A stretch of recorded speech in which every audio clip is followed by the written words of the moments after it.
This is Prashant Singh and welcome to AEC plus. मैं आशा करता हूं कि आप सभी ठीक होंगे और आपकी पढ़ाई बेहतर तरीके से चल रही होगी। देखिए, आज सीधे लाइन की बात करते हैं और एक लाइन है मेरे पास में कि लक्ष्य बड़ा बनाकर खुद पर विश्वास कर, मंजिलें चारों तरफ हैं, रास्तों की तलाश कर। देखिए, सिर्फ आपको एक एम डिसाइड करना है और उस एम को प्राप्त करने के लिए अपने रास्ते पर अपने जो पाथ है आपका उस पर चलते रहना है। अगर आप सही पाथ का चूज करते हैं, अगर आप सही रास्ते पर चलते हैं तो वो रास्ता आपको मंजिल तक ले जाकर ही पहुंचाएगा। बात समझ में आ रही है? तो अगर आप रास्तों का चयन सही तरीके से चल रहे हैं, अगर आप पाथ सही तरीके से चुन रहे हैं तो लक्ष्य की प्राप्ति आपको जरूर होगी। पूरी ईमानदारी के साथ अपनी मेहनत जो है वो करते रहिए और इसी एटीट्यूड, इसी विचारधारा के साथ में पढ़ाई करते रहिए और आपको लक्ष्य एक दिन जरूर मिलेगा। आइए देखें, लास्ट क्लास में मैंने आपसे जो क्वेश्चन ऑफ द डे पूछा था वो तो आखिर था क्या कि 13 year old Shreyas Harish has died in an accident, what was this. अगर हम बात करें कि 13 वर्षीय श्रेयस हरीश जो हैं उनकी सड़क दुर्घटना में मृत्यु हो गई थी, वे कौन थे? तो मैंने आपसे क्वेश्चन पूछा था कि आप फटाफट मुझे ढूंढ कर बता देंगे कि श्रेयस हरीश जो है वो किस लिए पॉपुलर थे और किस क्षेत्र से ये संबंध जो है वो रखते थे। तो याद रखिएगा कि ये एक बाइक रेसर थे। यहाँ तो आपको फोटो देख के याद आ जा रहा है कि ये बाइक रेसर है ना। इनका जो मतलब थोड़ा सा कपड़े वपड़े और हेलमेट वगैरह देख के आपको समझ में आ रहा है, लेकिन एग्जाम में आपको फोटो नहीं रहेगी, इसलिए आपको नाम के साथ में याद रखना पड़ेगा कि भाई श्रेयस हरीश जो है वो कौन थे। वो बाइक रेसर थे। एज क्या थी? 13 वर्ष की थी और बाइक रेसिंग के दौरान एक्सीडेंट में इनकी मृत्यु हो गई है। ठीक है, तो याद रखिएगा, बेंगलोर के 13 वर्षीय कोप्पाराम श्रेयस हरीश की चेन्नई के मद्रास इंटरनेशनल सर्किट में Indian national motorcycle racing championship के तीसरे दौर में दुर्घटना के बाद लगी चोटों के कारण मृत्यु हो गई है। और 26 जुलाई 2010 को जन्मे बेंगलुरु के केंसरी स्कूल के छात्र श्रेयस को एक उभरते बाइक रेसर के रूप में देखा जा रहा था। और अगर हम बात करें तो मई में श्रेयस ने मिनी जीपी इंडिया का खिताब जो है वो जीता था और स्पेन में मिनी जीपी रेस में हिस्सा लिया था और दोनों रेस में क्रमशः 5वें और 4थे स्थान पर भी रहे थे। तो इतनी छोटी सी उम्र में बड़े बड़े कारनामे जो है वो इन्होंने देश के लिए किए थे और अपने क्षेत्र में बेहतर तरीके से काम जो है वो कर रहे थे। इसीलिए मैं ये बोलता हूं कि एज जो है वो मैटर नहीं करती, कि अगर आपकी एज कम है तो आप ये मान के चलेंगे सर ये चीज में हम बेहतर कैसे करेंगे, हमसे ज्यादा एज वाले जो हैं वो भी यहाँ पर है।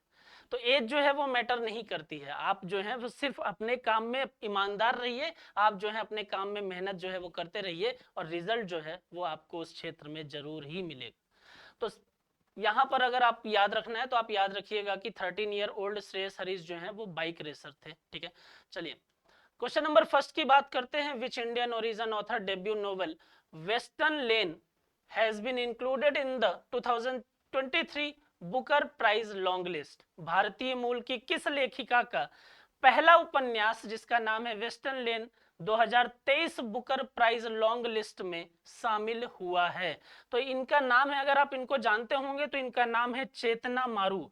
और चेतना मारू का जो डेब्यू नोवेल था जिसका नाम है वेस्टर्न लेन, ठीक है, उसको शामिल किया गया है कहां पर?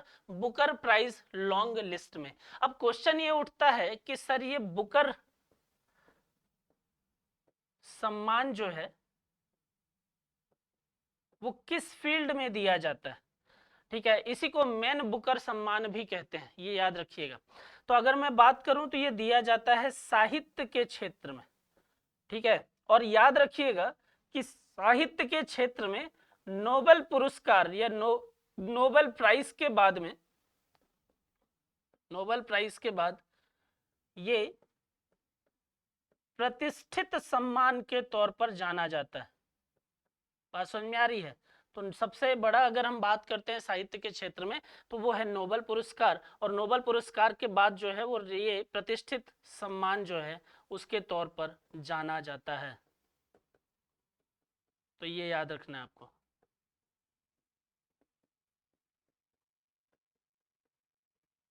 ठीक है, अब इसमें एक अगर चीज की अगर मैं बात करूं तो एक कंडीशन और है यहाँ पर कि सर ये किसको प्रदान किया जाएगा? तो याद रखिएगा कि ऐसे साहित्य जिसका ट्रांसलेशन, जिसका अनुवाद जो है वो किस में किया गया हो? इंग्लिश में किया गया हो, पहली चीज। एक कंडीशन ये है। और दूसरा याद रखिए कि कहां पर पब्लिश हुई हो, तो ये बोल रहे हैं कि या तो यूके में और या फिर आयरलैंड में। बात समझ में आ रही है? तो किसको ये सम्मान मिलेगा, तो उसके लिए मतलब क्राइटेरिया जो है वो क्या है कि ऐसा साहित्य जिसका अंग्रेजी अनुवाद किया गया हो, और ऐसा साहित्य जिसको कहाँ पब्लिश किया गया हो, जो पब्लिश किया गया हो या तो यूके में और या फिर आयरलैंड में, उसको क्या दिया जाएगा, उसको बुकर पुरस्कार से सम्मानित किया जाएगा, या इसी को मैन बुकर पुरस्कार भी कहा जाता है। अब अगर मैं इसकी बात करूं, वेस्टर्न लेन की बात करूं, जिसकी लेखिका जो है वो चेतना मारू हैं, उनकी अगर मैं बात करता हूं, तो वेस्टर्न लेन जो पुस्तक है वो 11 वर्षीय गोपी नाम की लड़की की कहानी है। बात समझ में आ रही है? तो याद रखिएगा कि वेस्टर्न लेन में क्या है, तो ये एक पुस्तक है, एक रचना है जो 11 वर्षीय, नाम याद रखना है आपको, गोपी नाम की लड़की की कहानी है। बात समझ में आ रही है? तो इसमें इतनी चीजें आपको याद रखनी पड़ेंगी, और इनका नाम है चेतना मारू। ठीक है, तो ये आप इसमें याद रखेंगे। क्वेश्चन नंबर सेकंड की बात करते हैं कि the CEO of which artificial intelligence company Sam Altman has launched the Worldcoin crypto project. ठीक है, ये भी थोड़ा सा इंपॉर्टेंट है। ठीक है, वर्ल्ड कॉइन क्रिप्टो प्रोजेक्ट। ठीक है, तो यहाँ पर अगर हम बात करें वर्ल्ड कॉइन क्रिप्टो प्रोजेक्ट की, तो ये क्या है, ये एक तरीके की क्रिप्टो करेंसी है। ठीक है, और बाकी की क्रिप्टो करेंसी के कंपेयर में इसको थोड़ा सा सिक्योर ज्यादा माना जा रहा है। बात समझ में आ रही है? तो सिक्योरिटी पर्पज से अगर हम बात करते हैं, तो यहाँ पर ये बोला जा रहा है कि भाई ये और ज्यादा सिक्योर है। क्यों और ज्यादा सिक्योर है? तो याद ये रखिए कि यहाँ पर बायोमेट्रिक के साथ में आइरिस स्कैन जो है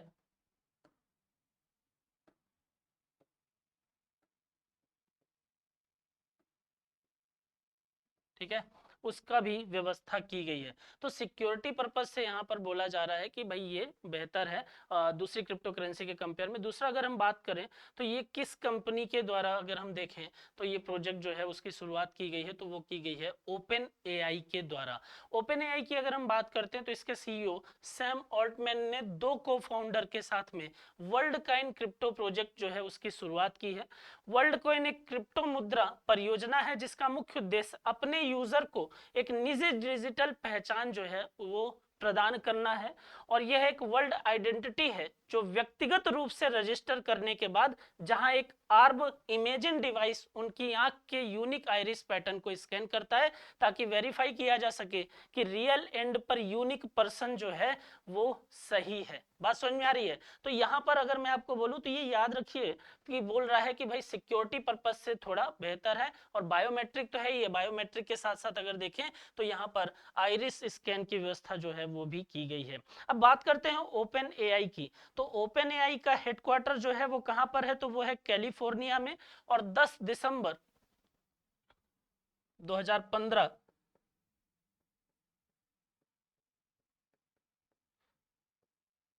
को इसका इस्टेब्लिशमेंट हुआ। ठीक है, और एआई बेस्ड।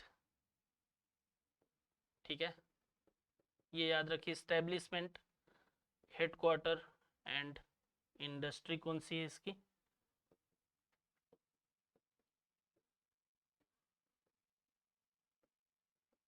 एआई।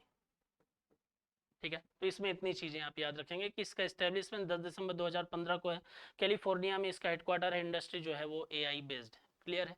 चलिए क्वेश्चन नंबर थर्ड की बात करते हैं। Foxconn subsidiary Hon Hai technology group has going to set up a plant in which state to manufacture mobile phone components. Foxconn की सहायक company Hon Hai technology group किस राज्य में मोबाइल फोन कंपोनेंट का निर्माण करने के लिए प्लांट की स्थापना जो है वो करने जा रही है? तो याद रखिए कि वो कहां पर करने जा रही है, तमिलनाडु में। बात समझ में आ रही है? कौन सी कंपनी? फॉक्सकॉन, ठीक है, उसकी जो सब्सिडरी कंपनी कहाँ पर करेगी, वो करेगी तमिलनाडु में, ठीक है। एक चीज तो ये आपको क्लियर हो गई, तो इसका राइट आंसर जो है वो क्या हो जाएगा, वो तमिलनाडु हो जाएगा। अब अगर हम बात करें कि सर ये जो प्रोजेक्ट है, ये जो इन्वेस्टमेंट होगा वो कितने करोड़ का होगा, तो यहाँ पर 1600 करोड़ का इन्वेस्टमेंट जो है वो देखने को मिलेगा, ठीक है। ये एक पॉइंट आपको याद रखना है कि सर कितना इन्वेस्टमेंट होगा, तो 1600 करोड़ रुपए का इन्वेस्टमेंट जो है वो यहाँ पर देखने को मिलेगा। अब फॉक्सकॉन की अगर हम बात करते हैं तो 20 फरवरी 1974 को इसका इस्टेब्लिशमेंट किया गया है, ठीक है। 20 फरवरी 1974 को इसका इस्टेब्लिशमेंट किया गया। कहाँ की कंपनी है ये, तो इसका हेडक्वार्टर जो है वो कहाँ पर है, वो है ताइवान में, ताइवान बेस्ड कंपनी है ये, ठीक है। एक चीज तो आपको इसमें ये याद रखनी है। और करेंटली अगर इसके हेड की हम बात करते हैं तो उनका नाम है टेरी गो, ठीक है। तो इसके जो हेड हैं वो कौन है, तो वो है टेरी गो, ठीक है। और एक लास्ट पॉइंट की अगर मैं बात करूं कि किस सेक्टर की ये कंपनी है, किस इंडस्ट्री की ये कंपनी है, तो ये कंपनी है इलेक्ट्रॉनिक्स की। बात समझ में आ रही है, तो इलेक्ट्रॉनिक्स के फील्ड में ये काम जो है वो कर रही है। तो याद रखिए कि फॉक्सकॉन की जो सहायक कंपनी, सब्सिडरी कंपनी, वो कहाँ इन्वेस्टमेंट कर रही है, वो कर रही है तमिलनाडु में।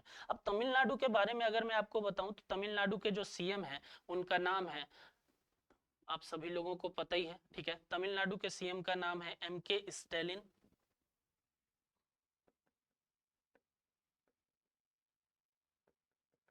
ठीक है। तो एक चीज ये पहले भी मैं आपको बता चुका हूं। दूसरा, तमिलनाडु के गवर्नर जो है वो है आर एन रवि,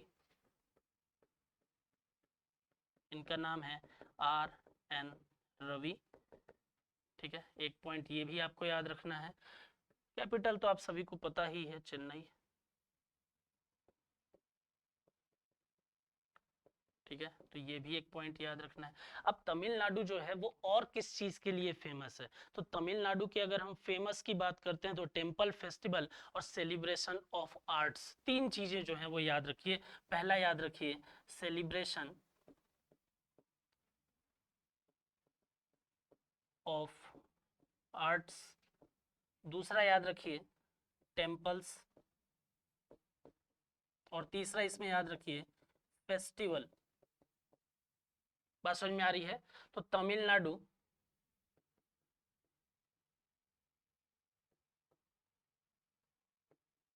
किस चीज में फेमस है, तो वो तीन पॉइंट जो है वो आपको यहाँ पर याद रखने हैं कि तमिलनाडु जो है वो क्यों फेमस है। तो सेलिब्रेशन ऑफ आर्ट्स के लिए फेमस है। दूसरा अगर हम बात करें, मैं इसको थोड़ा सा सुधार देता हूँ यहाँ पर ताकि आपको समझ में आ सके।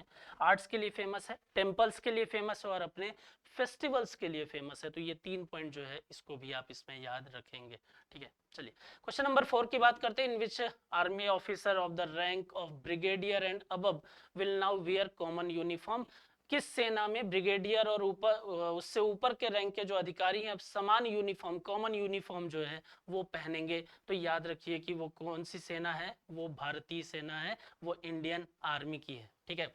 इंडियन आर्मी की अगर मैं बात करता हूं तो यहाँ पर उससे संबंधित कुछ चीजें आपको पता होनी चाहिए कि इंडियन आर्मी जो है वो 26 जनवरी 1950 को इसकी स्थापना हुई। इसका मुख्यालय जो है वो नई दिल्ली, न्यू दिल्ली में है। भारतीय सेना दिवस जो है वो 15 जनवरी को मनाया जाता है। सीडीएस की अगर हम बात करें, चीफ ऑफ डिफेंस स्टाफ की अगर हम बात करें, वर्तमान में जनरल अनिल चौहान है। और अगर मैं पहले सीडीएस की बात करता हूं तो वो है जनरल विपिन रावत, ठीक है। और जिनकी हेलीकॉप्टर दुर्घटना में मृत्यु जो है वो हो गई थी। और वर्तमान में जनरल अनिल चौहान जो है वो सीडीएस के तौर पर कार्य कर रहे हैं। थल सेना अध्यक्ष की अगर हम बात करते हैं तो जनरल मनोज पांडे जो हैं वो थल सेना के अध्यक्ष हैं, ठीक है। तो इतनी चीजें आपको याद रखनी है। 26 जनवरी 1950 न्यू दिल्ली, 15 जनवरी इंडियन आर्मी डे के तौर पर मनाया जाता है। सीडीएस जनरल अनिल चौहान और मनोज पांडे, ये सारी चीजें जो है वो बहुत ज्यादा इंपॉर्टेंट है, बहुत आसान है, और बहुत अगर हम बात करें तो न्यूज में भी रहती हैं, लेकिन फिर भी एग्जाम के पॉइंट ऑफ व्यू से जरूरी है। बार बार पढ़ते रहेंगे, चीजें याद रहेंगी आपको। क्वेश्चन नंबर 5 की बात करते हैं। Who has been appointed as the new corporate vice president of Microsoft India and South Asia, अगर हम बात करें तो किसको माइक्रोसॉफ्ट भारत और दक्षिण एशिया के नए कॉर्पोरेट उपाध्यक्ष के रूप में नियुक्त किया गया है, तो उनका नाम क्या है, तो उनका नाम याद रखेंगे आप, पुनीक चंदोक, ठीक है, तो याद रखिएगा कि उनका नाम क्या है, उनका नाम है पुनीत चंदोक। अब यहाँ पर आप देखिए तो यहाँ आपको क्या समझ में आ रहा है कि भाई माइक्रोसॉफ्ट ने पुनीत चंदोक को 1 सितंबर 2023 से माइक्रोसॉफ्ट इंडिया और दक्षिण एशिया के नए कॉर्पोरेट वाइस प्रेसिडेंट के रूप में नियुक्त किया है। माइक्रोसॉफ्ट के बारे में अगर मैं आपको बताऊं तो माइक्रोसॉफ्ट जो है उसके फाउंडर बिल गेट्स और पॉल एलन हैं। जनरली हम बिल गेट्स का नाम ही जानते हैं, तो उनके साथ में एक नाम और याद रखिए जो है पॉल एलन। तो फाउंडर जो है माइक्रोसॉफ्ट के वो बिल गेट्स और पॉल एलन है। हेडक्वार्टर की अगर हम बात करते हैं तो वॉशिंगटन डीसी में इसका हेडक्वार्टर है, और चेयरमैन एंड सीईओ की बात करें तो सत्या नडेला जो है वो इसके सीईओ हैं। अब आपके लिए यहाँ से एक क्वेश्चन निकल कर आ रहा है, मैंने अभी कुछ दिन पहले ही आपको ये बताया है कि भाई जो माइक्रोसॉफ्ट के ऑपरेटिंग सिस्टम हमारे डिफेंस इंडस्ट्री में काम कर रहे थे, या अगर हम बात करें डिफेंस के फील्ड में जो भी यूनिट काम कर रही हैं, वहां पर जो हम सिस्टम यूज कर रहे थे वहां ओएस जो था वो माइक्रोसॉफ्ट का ही यूज किया जा रहा था अभी तक।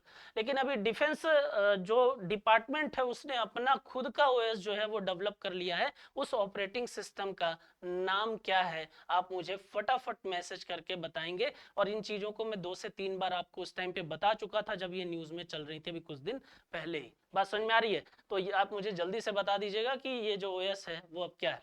आइए देखिए क्वेश्चन नंबर 6 की बात करते हैं। Which countries allrounder Moeen Ali, ठीक है, मोइन अली काफी फेमस है अपने क्षेत्र में, ठीक है, क्रिकेट के क्षेत्र में ये काफी फेमस है और अपने टीम के लिए इनका योगदान जो है वो काफी अच्छा देखने को मिला है। तो Moeen Ali has announced his retirement from test cricket. हाल ही में मोइन अली ने टेस्ट क्रिकेट से रिटायरमेंट की घोषणा की है, संन्यास की घोषणा की है। वो किस देश के ऑलराउंडर खिलाड़ी थे? वो इंग्लैंड के ऑलराउंडर खिलाड़ी थे।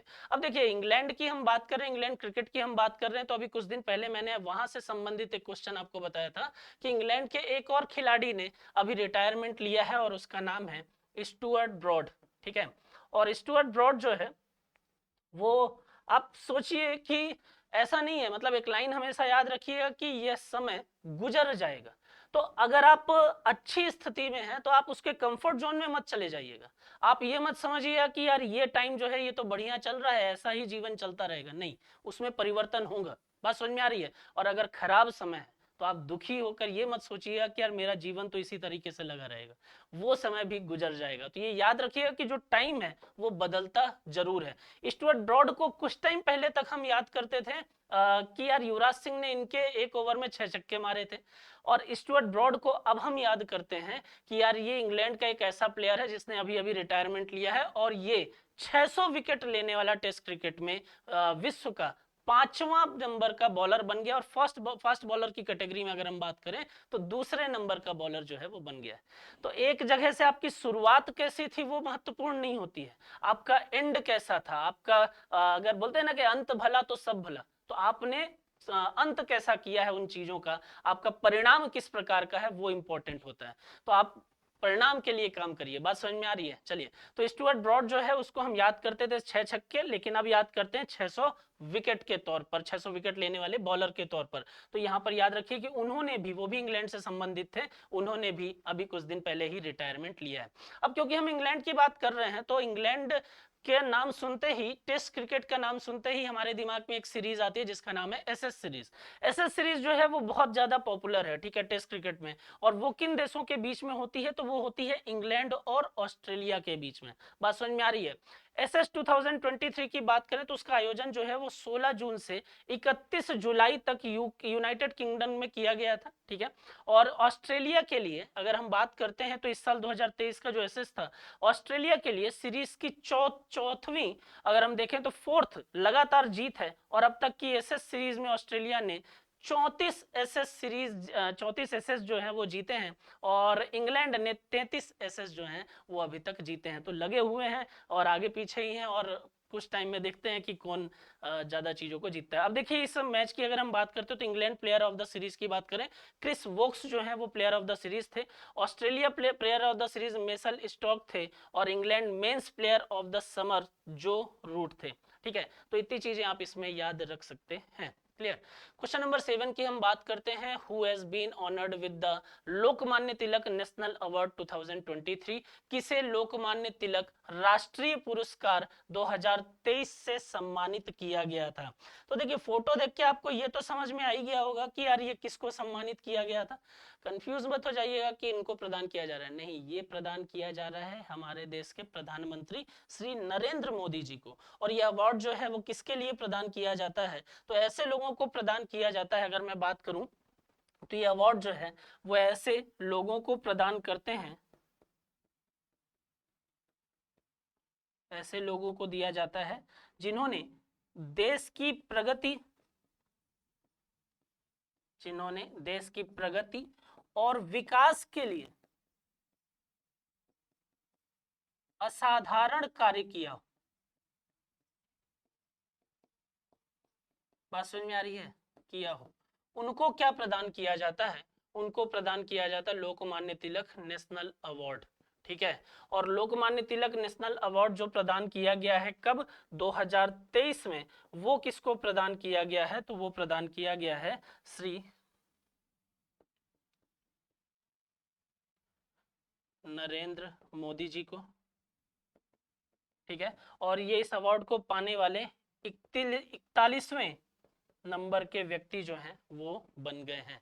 तो इसका राइट आंसर जो है वो क्या हो जाता है, नरेंद्र मोदी हो जाता है। इसमें एक पॉइंट आपको और याद रखना पड़ेगा, क्या, कि सर पिछले साल प्रसिद्ध वरिष्ठ वैज्ञानिक जिनका नाम है टेसी थॉमस, ठीक है, ये नाम याद रखिए, टेसी थॉमस को लोकमान्य तिलक राष्ट्रीय पुरस्कार प्रदान किया गया था, जिन्हें भारत की मिसाइल वोमेन के नाम से जाना जाता है, जिन्हें भारत की मिसाइल महिला के नाम से जाना जाता है। बात समझ में आ रही है। चलिए यहाँ से क्वेश्चन निकल कर आ रहा है, मिसाइल महिला तो आपको समझ में आ गया कि सर जो मिसाइल महिला है वो किसको कहते हैं, और अब आप मुझे बताएंगे कि मिसाइल मैन ऑफ इंडिया जो है वो किसको बोला जाता है। बहुत ही आसान क्वेश्चन है, लेकिन क्योंकि हम मिसाइल वोमेन की बात कर रहे हैं इसलिए मिसाइल मैन भी आपको पता होना चाहिए। आप मुझे फटाफट कमेंट करके ये बता दीजिए। ठीक है, क्वेश्चन नंबर 8 की हम बात करते हैं, who has authored a book title Kargil in the words of a traveller.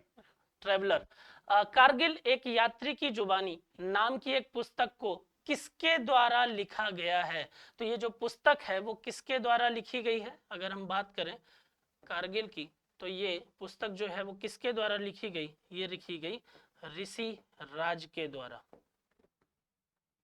बात समझ में आ रही है, ये किसके द्वारा लिखी गई, ये लिखी गई है ऋषि राज के द्वारा। अब कारगिल, इस बुक की अगर मैं बात करता हूं तो इसमें है क्या, तो यहां पर जब हम इस बुक की बात करते हैं तो याद रखिए कि कारगिल युद्ध में 527 सैनिक, ठीक है, 527 सैनिक जिन्होंने अपने प्राणों का बलिदान दे दिया था, उनका पोर्ट्रेट किया गया है।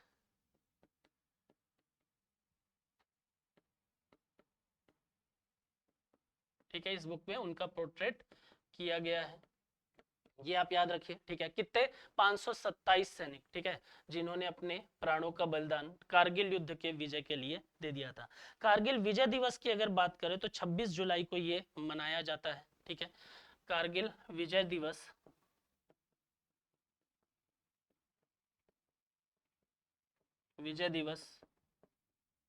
ये मनाया जाता है कब, 26 जुलाई को। ठीक है, और इससे संबंधित जो ऑपरेशन है वो क्या है, वो है ऑपरेशन विजय। ठीक है, तो ये नाम भी आप याद रखेंगे कि इससे संबंधित जो ऑपरेशन है वो क्या है, ऑपरेशन विजय है। 26 जुलाई को ये मनाया जाता है। क्यों मनाया जाता है, क्योंकि कारगिल युद्ध जो है वो मई से जुलाई में 1999 में हुआ था, और 26 जुलाई जो है वो एक तरीके से विजय के रूप में हमको प्राप्त हुआ था, कारगिल विजय के रूप में। तो यहाँ पर उसी दिन को हम किस दिवस के रूप में मनाते हैं, कारगिल दिवस के रूप में हम मनाते हैं। बात समझ में आ रही है। चलिए, अगर यहाँ पर हम बात करते हैं तो ये याद रखिएगा कि इस बुक को रिलीज किसने किया है, तो इस बुक को रिलीज करने का काम किया है minister of state for defence, जिनका नाम है अजय भट्ट। तो ये याद रखना पड़ेगा आपको कि मिनिस्टर ऑफ डिफेंस और minister of state of defence में फर्क है। ठीक है, minister of state of defence जो है वो कौन है, वो अजय भट्ट है, उन्हीं के द्वारा इस बुक को क्या किया गया है, रिलीज किया गया है। बात समझ में आ रही है। तो लिखा किसने है, वो किया है ऋषि राज ने।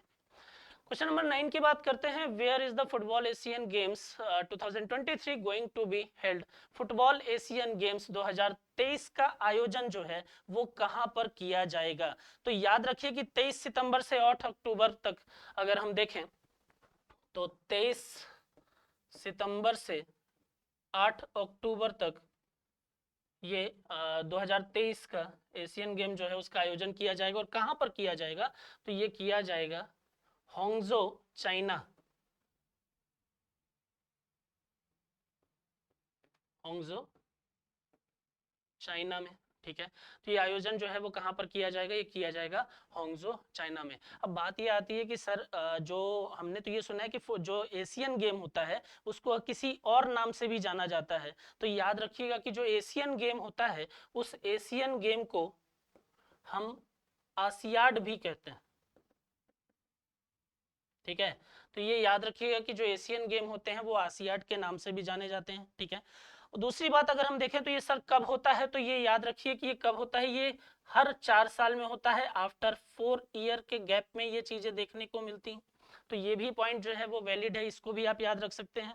दूसरा अगर देखें तो सर इस टूर्नामेंट में कितनी टीमें जो हैं वो हिस्सा लेंगी, तो इस टूर्नामेंट में जो टोटल टीम है वो कितनी होंगी, वो होंगी टोटल टीम 23। ठीक है, तो इस टूर्नामेंट में टोटल टीम कितनी होंगी, 23 होंगी। और अगर मैं बात करता हूं आसियाड की, और मैं फर्स्ट आसियाड की बात करता हूं, तो फर्स्ट आसियाड कहां पर हुआ था, वो हुआ था न्यू दिल्ली में। बात समझ में आ रही है, तो ये भी एक पॉइंट जो है वो आप याद रखेंगे। तो अगर आपसे पूछा जाए कि फर्स्ट आसियाड कहां पर हुआ था, वो हुआ था न्यू दिल्ली में। अगर हम देखें कि सर इसको रेगुलेट कौन करता है, इस पूरे एशियन गेम को रेगुलेशन जो है वो किसके पास में होता है, वो होता है एशियन गेम फेडरेशन। तो ये नाम भी आप जरूर याद रखिए, it is regulated by, it is regulated by Asian game federation. ठीक है, it is regulated by Asian game federation के द्वारा इसको क्या किया जाता है, रेगुलेट किया जाता है। अब देखिए फुटबॉल की अगर हम बात कर रहे हैं तो फुटबॉल में सबसे बड़ा नाम जो आता है वो क्या होता है, वो है फीफा। तो फीफा में जो रैंकिंग है, फीफा के आधार पर अगर हम देखें तो जो रैंकिंग है वो इंडिया की फुटबॉल टीम की अगर हम बात करते हैं तो भारतीय फुटबॉल टीम की जो रैंकिंग है वर्तमान में वो किस स्थान पर है, तो वो 99वें स्थान पर, 99th पोजीशन पर। बात समझ में आ रही है, ये 99 पोजीशन पर इंडियन टीम। बात समझ में आ रही है, फुटबॉल टीम। क्लियर है, तो ये पॉइंट इसमें आपको याद रखने पड़ेंगे। ठीक है, अब देखिए कुछ चीजें यहाँ पर आप देखिए कि अगर हम बात करते हैं किसकी, ऑल इंडिया फुटबॉल फेडरेशन की, तो उसके चेयरमैन जो है वो कौन है, कल्याण चौबे। ठीक है, हेडक्वार्टर कहाँ पर है, न्यू दिल्ली में है, और इस्टेब्लिशमेंट जो है वो 23 जून 1937 को इसका इस्टेब्लिशमेंट किया गया था। भारत वर्तमान में फीफा रैंकिंग के आधार पर किस स्थान पर है, मैंने आपको बता ही दिया है कि वो 99वें स्थान पर है।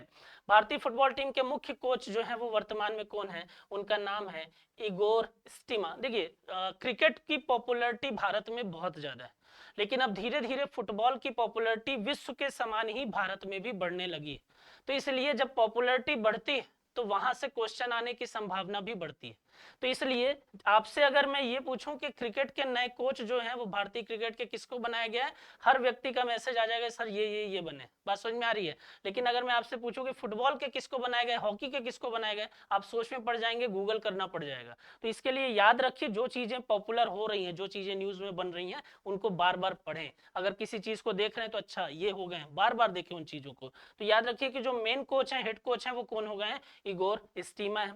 फुटबॉल टीम की अगर हम बात करें, उसके कैप्टन की बात करें इंडियन फुटबॉल टीम की, तो नाम अपने आप में, ये नाम जो है वो इतना पॉपुलर हो गया है ना कम एज में, अगर हम देखें तो मतलब जिस तरीके से आप क्रिकेट में, मतलब मैं बहुत बड़े नाम से तुलना नहीं करूंगा, लेकिन जिस तरीके से आप क्रिकेट में रोहित शर्मा और विराट कोहली जैसे नाम जानते हैं, उसी तरीके से भारतीय फुटबॉल में आप एक नाम याद रख लीजिए जिसका नाम है सुनील छेत्री। ठीक है, जो भारत की फुटबॉल टीम को विश्व में एक नई पहचान दे रहा है। बात समझ में आ रही है, तो नाम है सुनील छेत्री।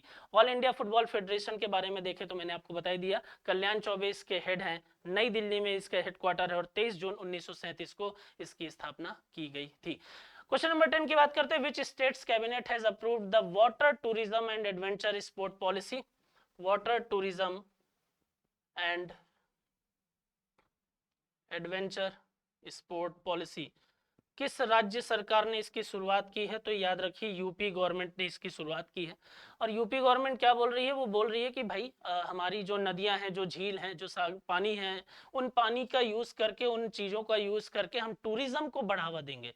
तो जल या वाटर टूरिज्म को बढ़ावा देने के उद्देश्य से इस प्रकार की चीजें जो है वो की जा रही है। बात समझ में आ रही है? वाटर टूरिज्म को बढ़ावा देने के उद्देश्य से ये चीजें की जा रही है। कर कौन रहा है? तो उत्तर प्रदेश गवर्नमेंट जो है वो ये काम कर रही है। बात समझ में आ रही है? चलिए इसमें एक चीज और देख लीजिए आप, यूपी की बात कर रहे हैं तो यूपी के सीएम जो है वो सबको पता है कि वो है योगी आदित्यनाथ जी।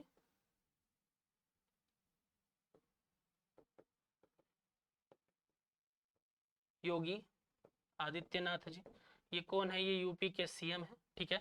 अब यूपी के गवर्नर की अगर बात करें तो यूपी के गवर्नर तो आप सभी लोगों को पता होगा ना, एमपी की ही गवर्नर थी पहले, वो नाम है इनका आनंदी बेन पटेल जी। ठीक है, एमपी की ही कुछ टाइम के लिए, शॉर्ट टर्म के लिए ही भले बनी थी, लेकिन एमपी की गवर्नर जो थी वो, और वो अभी फिलहाल वो कहाँ की गवर्नर है? यूपी की गवर्नर। दूसरा अगर हम देखें तो जो डिप्यूटी सीएम है, डिप्यूटी सीएम देखिए बहुत ज्यादा इंपॉर्टेंट नहीं है, लेकिन उन जगहों के डिप्यूटी सीएम जो हैं वो बहुत ज्यादा इंपॉर्टेंट हो जाते हैं आपके एग्जाम के पॉइंट ऑफ व्यू से, जो बहुत ज्यादा हाईलाइट होते हैं। जैसे अगर हम बात करें यूपी के डिप्यूटी सीएम की, उनकी भी पॉपुलैरिटी बहुत ज्यादा देखने को मिली, न्यूज चैनल ने काफी उनको कवर किया। हम बात करें महाराष्ट्र के डिप्यूटी सीएम्स की, तो वहां पर भी न्यूज चैनल ने उनको काफी कवर किया है। तो जब ये पॉपुलैरिटी बढ़ती है, जब न्यूज में ज्यादा दिखाए जाते हैं, तो आपके एग्जाम में आने की संभावना अपने आप बढ़ जाती है। इसलिए ऐसे राज्यों के डिप्यूटी सीएम के बारे में भी आपको पता होना चाहिए। डिप्यूटी सीएम ऑफ यूपी की हम बात करते हैं तो केशव प्रसाद मौर्य और ब्रिजेश पाठक जो हैं वो यहाँ के डिप्यूटी सीएम है। ठीक है, ब्रिजेश पाठक और